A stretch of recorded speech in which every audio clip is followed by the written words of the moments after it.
ഈ വർഷത്തെ പീക്കുവിൻ്റെ ബർത്ത്ഡേ നമുക്ക് ദുബായിലാക്കിയാലോ? യെസ്, അങ്ങനെ പീക്കുവിന് 5 വയസ്സായി. He's 5 years old now. അങ്ങനെ നമ്മളെ വീട്ടിൽ ഓരോരാളായിട്ടേ വരാൻ തുടങ്ങി. ഫസ്റ്റ് തന്നെ ചീലു ആണ് വന്നത്. ദ ഓൺലി പാർട്ട് എനിക്ക് റിയലൈസ് ചെയ്യാൻ പറ്റാത്തത് പീക്കു വലുതാവുന്നു എന്നുള്ളത്. അവനിപ്പോഴും എനിക്ക് ബേബിയാണ്. എനിക്കെന്നല്ല, നമ്മളെ എൻറ്റയർ ഫാമിലിയിൽ അവൻ ബേബിയാണ്. അങ്ങനെ ദ നെക്സ്റ്റ് തിങ് പീക്കുവിനെ റെഡിയാക്കി ഇരുത്തി ചീലു ക്യാൻഡിൽ എത്തിക്കാൻ തുടങ്ങി. അതെല്ലാം കഴിഞ്ഞ് ദ നെക്സ്റ്റ് തിങ് നമ്മൾ കേക്ക് മുറിക്കാൻ തുടങ്ങി. ആടെയും നമുക്ക് ഓൺലി പാർട്ട് നമുക്ക് മിസ്സായത് അച്ഛനെയാണ്. കാരണം അച്ഛൻ നാട്ടിലായതുകൊണ്ട് തന്നെ നമുക്ക് അച്ഛനെ നമ്മൾ ത്രൂ ഔട്ട് ദ വീഡിയോ കോളിൽ അച്ഛൻ ഉണ്ടായിരുന്നു, എന്നാൽ കൂടെ നമുക്ക് മിസ്സിങ് ഉണ്ടായിരുന്നു നല്ലപോലെ. അത് കഴിഞ്ഞ് പീക്കു എല്ലാവർക്കും ഫീഡ് ചെയ്യാൻ തുടങ്ങി കേക്ക്. അത് കഴിഞ്ഞ ഉടനെ തന്നെ ഫുഡ് കഴിക്കണം, എന്നിട്ട് വേണം നമ്മൾ ഗെയിംസ് എല്ലാം തുടങ്ങാൻ. അപ്പോൾ ആദിശ് കയറി വന്ന്, മിഥുൻ കയറി വന്ന്, പീക്കുവിന് ഗിഫ്റ്റോട് ഗിഫ്റ്റായിരുന്നു. അത് കഴിഞ്ഞ് നമ്മൾ ബലൂൺ പൊട്ടിക്കൽ തുടങ്ങി. ഫസ്റ്റ് തന്നെ ഔട്ടായത് ഞാനാണ്.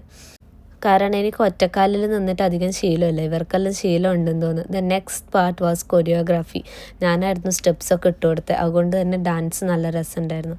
അങ്ങനെ ഗൈസ്, ഈ വീഡിയോ എത്രയല്ല ഇഷ്ടപ്പെട്ടാൽ ഫോളോ ചെയ്യണം. Birthday was really good.